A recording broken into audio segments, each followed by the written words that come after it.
बहुत बढ़िया अवसर है। मंत्र न चले नाम चला लो, नाम न चले तो चतुरासी जी गुनगुनाने लगो। बिल्कुल अवसर मत दो। जैसे दुश्मन नीचे गिर पड़ा है, आप ऊपर चढ़े हो, अब उसको ऊपर आने का अवसर मत दो।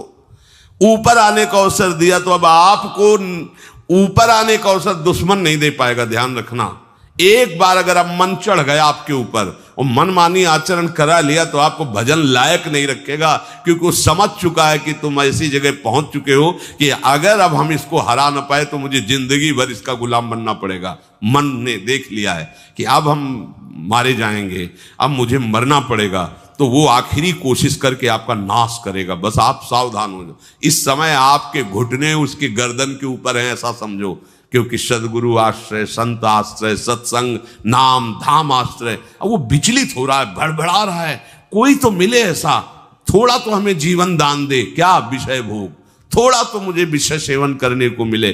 चूक कर दी तो फिर गिरा देगा। परमहंस श्री ओंकारानंद सरस्वती जी ले जब बिल्कुल नई अवस्था में सामने उनके गए तो उनका, अच्छा बच्चा, बड़े भाग्यशाली हो, वैराग्य मार्ग में आए हो, पर ध्यान रखना, एक सांप को जब बंदर पकड़ता है तो बोले ऐसे ऐसे जड़ में रगड़ता, फिर देखता, सू तो नहीं बोला, फिर रगड़ता है, और वो मरने पर भी रगड़ता ही रहता है कि कहीं इसमें जान न। बोले बस ऐसे ही साधु को, साधक को, उपासक को अपने मन को रगड़ना है। राधा वल्लभ श्री हरिवंश, राधा वल्लभ श्री हरिवंश, राधा वल्लभ श्री हरिवंश। अगर सू बोलने का मतलब अगर थोड़ा भी विषय स्फुरण रह गया है तो अभी रगड़ते रहो, राधा वल्लभ श्री हरिवंश। फिर सच्ची कहते भजन करना नहीं पड़ता। जैसे भजन थोड़ी करना पड़ता है ही नहीं भजन किसी और, कुछ क्या करें, कुछ है ही नहीं यंत्रों में, वो स्फुरते केवल वही हो। अब उसको भजन थोड़ी करना है, रह ही नहीं गया, कुछ करना ही नहीं रह गया है। हंस रहे, खेल रहे, बात कर रहे, खा रहे, पी रहे, चल रहे, ठाड़े बैठे परे उताना, कबीर काहे हम राहें ठिकाना, हर समय। पर वो स्थिति प्राप्त करने के लिए निरंतर अभ्यास की आवश्यकता है। श्री भगवान कह रहे हैं कि परमम पुरुषम दिव्यम याति पार्थानुचिंतयेत, जो मेरा सदैव चिंतन करता रहता है, दिव्य परम पुरुष का साक्षात्कार उसको अपने चित्त में ही हो जाता है। चित्त स्थान भगवान वासुदेव का है। शरीर छोड़ने के बाद नहीं, शरीर रहते ऐसी आनंद की वृत्ति उदय होती है। अब उनके लिए शब्द ही नहीं तो क्या वर्णन करें। ऐसी आनंद की उसी आनंद में वो आनंद समुद्र प्रभु प्रकाशित होने लगते हैं। पर उस आनंद में जहां आपका थोड़ा प्रवेश होता है, आप उलझ करके विषय की तरफ चले जाते हैं। ध्यान देना हमारी इस बात को, यह अनुभवगम्य बात कहते हैं।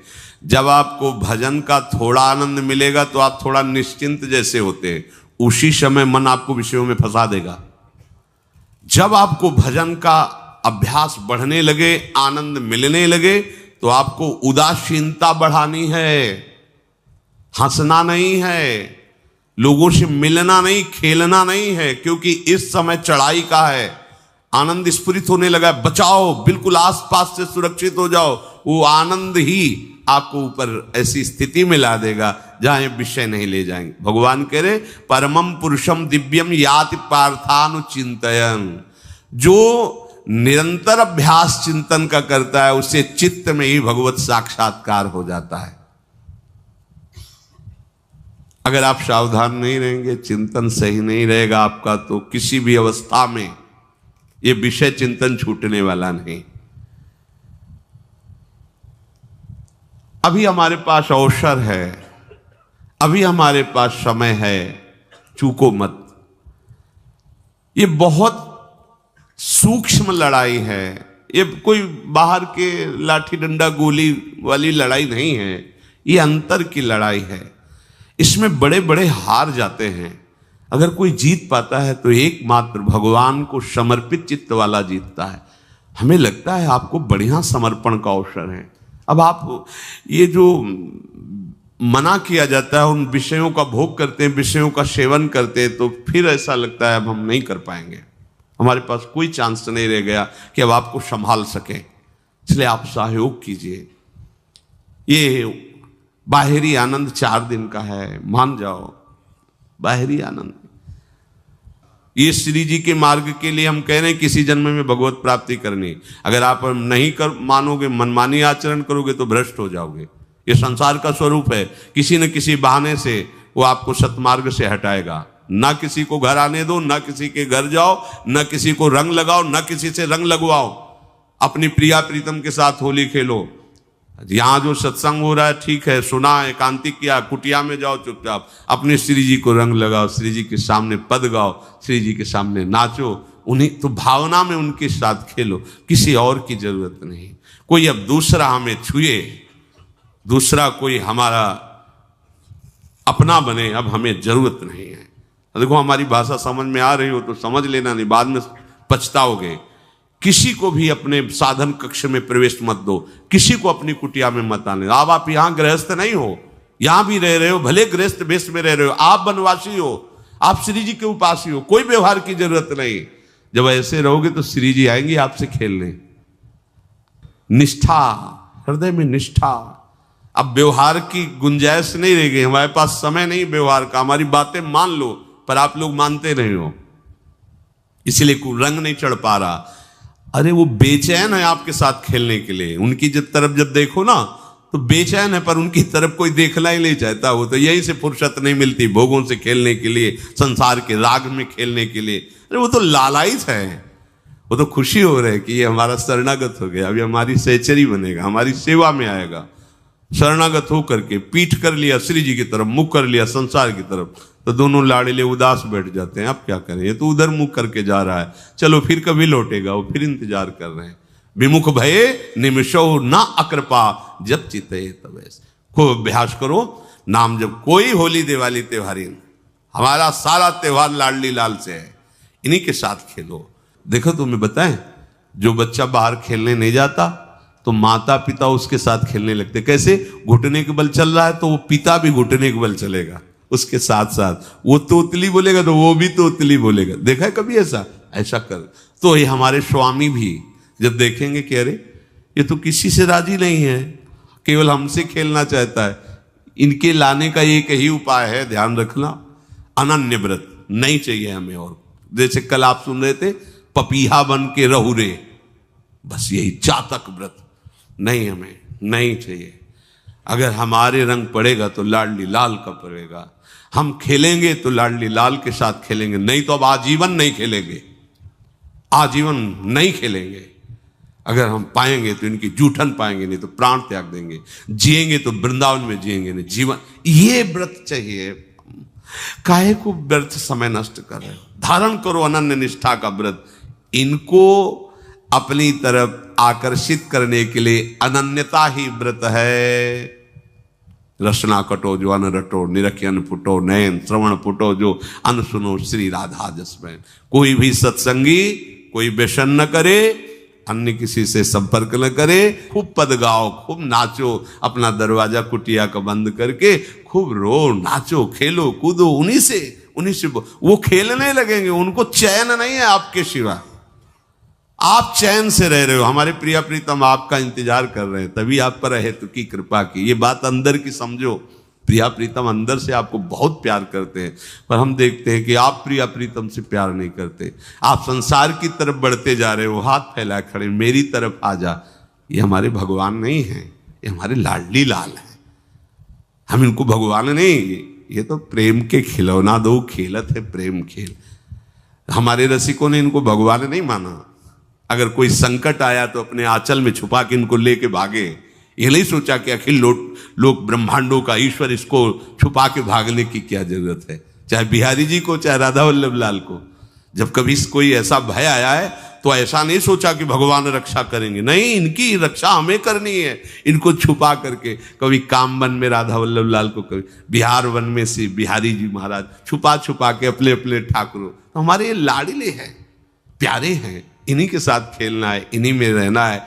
अब इन्हीं के पास रहना है, इन्हीं में रहना है। दो बात ध्यान रखो, इन्हीं के पास रहना है, इन्हीं में रहना है, बस। अब यही हम नहीं कर पाते, वही जो शुरुआत सत्संग में की थी, सबकी ममता ताग बटोरी, मम पद मन। ये भारी बात है, भारी बात है। जितनी जल्दी आप उदास हो जाओ संसार से, उतनी जल्दी मुस्कुराहट आ जाएगी प्रिया प्रीतम के मुख में आपके लिए। आप जब मुस्कुरा रहे उधर तो वो उदास बैठे कि हमारी तरफ क्यों नहीं देख रहा। अब हमें अपने प्यारे को उदास नहीं करना, प्यारे को मुस्कुराहट से युक्त करना है। क्या हम उदास हो जाएं?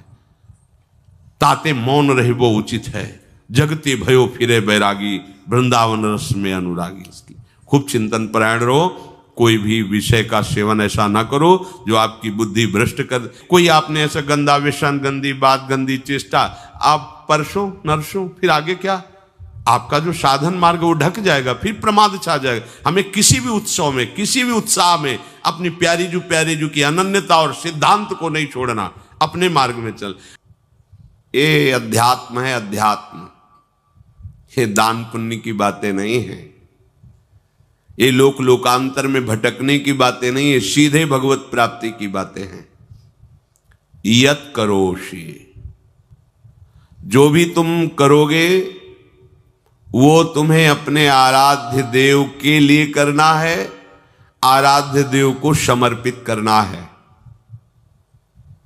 देहाभिमान अभी कुछ ही समय में गलित हो रहा है, ऐसा आपको अनुभव होने लगेगा।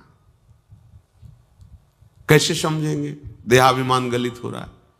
जब आपका अपमान हो और आपको कोई फर्क न पड़े, आपका सम्मान हो, आपको कोई हर्ष नहीं हुआ, बड़ा लाभ हो गया, कोई सुख नहीं हुआ, बड़ी हानि हो गई, कोई दुख नहीं हुआ, शरीर स्वस्थ है, कोई हर्ष का विषय नहीं, शरीर अस्वस्थ है, कोई शोक का विषय नहीं। यह है देहाभिमान गलित होने का स्वरूप। यत करोषि, तो जो भी हम करें, पापाचरण भी करें तो श्री भगवान को अर्पित कर दे। बोले नहीं, तस्मात् शास्त्रम प्रमाणम ते कार्याकार्यो व्यवस्थितो। जो तुम्हें करना है उसमें प्रमाणित कार्य करने हैं शास्त्र के अनुसार। यत करोषि, अब जो भी करोगे शास्त्र सम्मत करोगे और प्रभु को समर्पित करोगे, देहाभिमान बहुत जल्दी गलित हो जाएगा। यदश्नाशि अशन भोजन, जो भी पाओगे पहले प्रभु को भोग लगाओगे, देहाभिमान गलित हो जाएगा। मान लो मेरी बात, ये सब 4 दिन के उत्सव, 4 दिन की चांदनी है। शोक समाज पूरा तैयार हो रहा है हमारे ऊपर आक्रमण करने के लिए। तुम्हें क्या पता, शोक का अंधेरा छाने के पहले ही व्यवस्थित जहां पहुंचना है वहां पहुंच जाओ, फिर अंधेरा छा जाएगा, कोई फर्क नहीं पड़ेगा। अभी आप यात्रा ही नहीं प्रारंभ किए हैं और अंधेरा आ गया तो मार्ग ढक जाएगा और जीवन व्यर्थ चला जाएगा। कुछ भी मत खाओ। कैसी धूर्तता हमारी बुद्धि में बैठी है। रसेंद्री की तृप्ति के लिए हम गुरुजनों की आज्ञा को रौंद करके चंद विषयों का सेवन करते हैं। धिक्कार है जीवन को। यदि आज्ञा उल्लंघन करके अमृत भी पीने को मिले तो विष हो जाएगा, ध्यान रखना। इंद्रियों की चाटुकारिता करते हद हो गई। अरे संसारी पुरुष में ऐसा देखे तो चलो, लेकिन जो भगवत मार्ग के पथिक, धिक्कार तुम्हारे जीवन को। प्रियाजू को बिना भोग लगाए अर्पित किए तुम पाने के लिए उत्साहित कैसे हो रहे हो? जिन वस्तुओं को निषेध किया गया है उनकी तरफ स्वप्न में भी अगर गति हो तो जलन होनी चाहिए कि स्वप्न में भी हमने कैसे स्वीकार कर लिया। कभी कभी ऐसा लगता है कि भगवत प्राप्ति बहुत कठिन है, ये समझने वाले नहीं। मेढक को तौलने का अगर हमें आदेश मिले तो तौलना बहुत कठिन है। 5 रखो, 2 उधर चिटक के चले गए, उनको घसीटो तो 3 पहले वाले फिर उतर के चले, ऐसे है। सावधान हो जाओ। ये आज्ञा का उल्लंघन तुम्हारे लिए नारकी गति का काम करेगा। अगर आज्ञा है कि अमृत नहीं पीना तो मत पीना, नहीं वो विष हो जाएगा। और अगर आज्ञा है विष पी लीजिए तो गरल सुधा रिपु करहि मिताई, गोपद सिंधु अनल शीतलाई। वो विष अमृत हो जाएगा, तुम्हारा शत्रु तुम्हारा मित्र हो जाएगा। ये भव समुद्र गाय के खुर के गड्ढे के समान हो जाएगा। आज्ञा पालन बहुत बड़ी सिद्धि है। ये मूढ़ता का त्याग कीजिए। आप जानते हो, जानते नहीं है? नहीं, तुम नहीं जानते हो, तुम्हें वो जान रहे हैं। अगर तुम अपना आनंद चाहते हो, सुख चाहते हो, तो आज्ञा पालन करो। इसी से देहाभिमान गलित होगा। तुम्हारी एक एक वृत्ति उस सर्वात्मा प्रभु बैठे देख रहा है, और उन्हीं के रिझाने के लिए तो तुम्हें मानव देह मिली, भगवत मार्ग मिला। ये ध्यान रखो, एक बार भी बिना भोग अर्पित किए हुए जो पाओगे वही तुम्हारी बुद्धि भ्रष्ट कर देगा। देख लो आंख खोल के कैसे बुद्धि भ्रष्ट होती है। वो अपने आराध्य देव इष्ट देव की ही निंदा करने लगता है, आराध्य देव इष्ट देव के विपरीत चलने लगता है। ये बुद्धि गिरी मतलब सर्वनाश। जो शास्त्र में कहा गया है, कामः संजायते क्रोधा क्रोधा स्मृति विभ्रमा स्मृति भ्रंशात् बुद्धिनाशो। बुद्धिनाश को ही कहा गया प्रणश्यति, नष्ट हो गया, वो किसी काम का नहीं। यत् करोषि, जो भी कर रहे हो वो प्रभु के लिए हो और प्रभु को अर्पित करो। यदश्नाश, जो भी असन भोजन करते हो, जो भी तुम्हारी जिह्वा में जाए, अगर तुम इसी जन्म में भगवत प्राप्ति करना चाहते हो तो बिना भोग लगाए मत पाना, मान लीजिए। फिर कह रहे यज्जुहोषि, जो भी तुम हवन का तात्पर्य होता है भागवतिक कार्य करते हो, वो प्रभु को अर्पित कर दो, बड़ा सुख मिलेगा। जो तुम ददाशी, किसी को भी कुछ भी देते हो, प्रभु को दे दीजिए। देने के पहले उसमें भाव कीजिए, राधा वल्लभ लाल इसके हृदय मंदिर में बैठे हैं। अब भोजन जल वस्त्र जो भी आपको उसको दिया तो उस व्यक्ति को नहीं दिया, सीधे ठाकुर जी को दिया, राधा वल्लभ लाल को दिया। यत् तपस्यासी, जो भी तुम तपस्या कर रहे हो, काम वेग को सह रहे हो, क्रोध को सह रहे हो, गर्मी सर्दी सह रहे हो, अनुकूलता प्रतिकूलता सह रहे हो, ये भी प्रभु को अर्पित कर दो। भगवान आदेश कह रहे हैं तत्कुरुष्व मदर्पणम। ये सब मेरे को अर्पित करने का मतलब मेरी पूर्ति नहीं हो जाएगी, तेरी पूर्ति हो जाएगी। भला ये सब नदियां समुद्र में गिरना बंद कर दें तो समुद्र घट जाएगा क्या?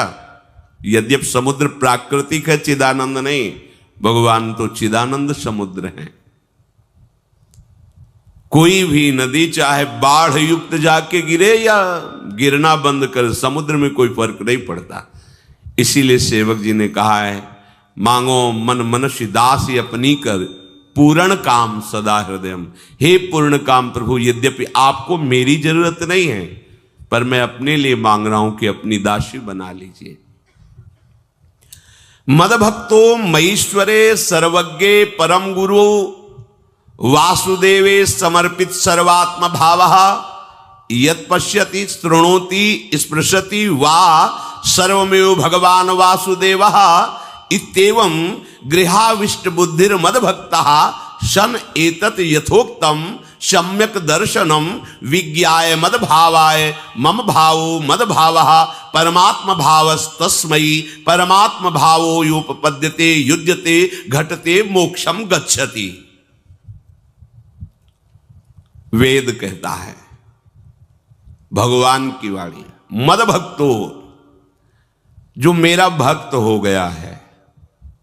अभी हम देह भक्त हैं, भोगों के भक्त हैं, विषयों के भक्त हैं। काम क्रोध लोभ मोह जब जो चाहता है हमें परास्त कर देता है, लेकिन जो मद भक्त हो गया उसको नहीं।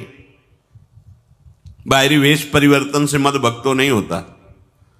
कभी कभी हंसी आती है कि अमृत कुंड को छोड़ करके मल कुंड का स्वाद लेने के लिए कितना लालायित है जीव।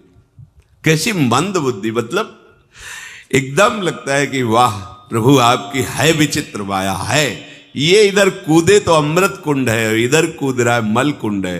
वो जानबूझ करके अमृत को त्याग करके मलकुंड में जा रहा है। जहां हमारी प्यारी जी और प्यारे जी की ऐसी सुख वृत्ति है, वेणु कानन कुणित श्रवण सुंदर सुनत मुक्ति सम सकल सुख पाए पग पेलिरी। मोक्ष सुख को भी लात मार करके जिस सुख में बढ़ा है, कैसा कैसा तुम्हारा आश्रय है। हमारे युगल सरकार का ऐसा सुख है कि मोक्ष सुख थूक देने योग्य हो जाता है, और आप युगल सरकार को एक तुच्छ विषय के लिए छोड़ देते। कैसे भक्त हो तुम, कैसे हो तुम? खुद प्रश्न करके देखो। कभी तुम्हें अपने ऊपर धिक्कार नहीं आता? अपने को बहुत चतुर समझते हो, अपने को बहुत प्रवीण समझते हो कि कोई नहीं जानता हम क्या खाते हैं, कोई नहीं जानता हम कहां जाते हैं, कोई नहीं जानता हम कैसे खिलाड़ी हैं कि खेल रहे हैं। अरे पागल, तू कैसा खेल रहा है। ये जगन नाटक वैभवा, वो बैठे हुए डायरेक्टर सब कुछ देख रहा है और तुम्हारी कहानी लिख रहा है। बहुत होश में हो जाओ, हर समय तुम दृष्टि में हो, ऐसा मत समझो। मद भक्तो मईश्वरे सर्वज्ञ, समझ मैं सर्वज्ञ हूं, मैं सब कुछ देख रहा हूं। परम गुरु, मैं गुरुओं का भी गुरु, परम गुरु हूं। भगवान बोल रहे, वो है, वही परम गुरु है, क्योंकि गुरु शब्द ही उन्हीं के आगे है, दूसरा कोई नहीं, कोई है ही नहीं दूसरा, दूसरो न कोई, वही परम गुरु है, क्योंकि उनके सिवा कोई है नहीं, वही है परम गुरु। बड़े करुणा में है। अगर ये सोचा जाए कि भगवान की वाणी और गुरु की वाणी अलग है तो भ्रम है आपको। भगवान की वाणी गूंज रही है, पकड़ो। आपको लगेगा बातें कर रहे हो, कहां गूंज रही है? अभी ट्रांजिस्टर लाइए, लखनऊ लगाइए, अभी बोलने लगेगा। तो वाणी गूंज रही ना लखनऊ की। कानपुर लगाइए, कानपुर बोल लेगा, क्योंकि उसमें पावर है उस वाणी को घसीटने का। एक यंत्र जैसा तुम्हारे अंदर तो पावर नहीं है, तुम अपने को बहुत पावरफुल समझते हो। एक इतना बड़ा ट्रांजिस्टर लाइए, उसे आप अभी लगाइए बंबई, वो अगर स्टेशन आ रहा पकड़ में तो बोलने लगेगा कि बंबई की आकाशवाणी से बोल रहा हूं। आकाशवाणी पकड़ रहा है वो। तुम्हारे अंदर कितनी सामर्थ्य है। तुम गुरुवाणी सामने से नहीं पकड़ पा रहे हो, आकाशवाणी क्या पकड़ोगे?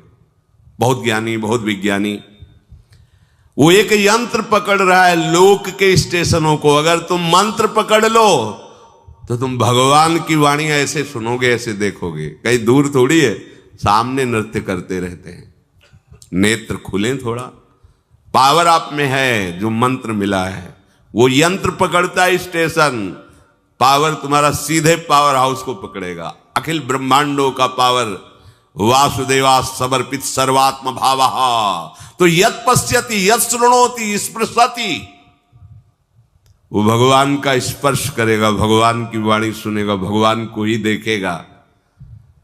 कौन? जो मद भक्ता है। तो आप लोग बड़े कृपा पात्र हैं, भगवत मार्ग के पथिक बन गए। कहां फंसे हो यार, कहां? बड़ी हंसी आती है। साधक अपने छोटे से दोष को पहाड़ की तरह देखकर व्याकुल हो जाता है और गुरु और भगवान से पुकारता है, नाथ देखो मैं ऐसा, मुझे बचा लो। प्रभु अभी तक समर्पण नहीं हो पाया, उसे अपने में फुर्सत नहीं। जो मेरा हो जाता है वो निरंतर मेरा चिंतन करता है, इसलिए मैं उसको सुनाई देता हूं। तुम किसका चिंतन कर रहे हो? संसार का। तो क्या सुनाई दे रहा है? संसार। तुम किसको देखना चाहते हो? संसार को। तो क्या दिखाई दे रहा है? स्त्री पुरुष दोष गुण। भगवान कह रहे मद भक्तो, जो मेरा भक्त है वो यत् पश्यति शृणोति स्पृशति। प्रभु स्पर्श में आते, केवल देखने में नहीं आते।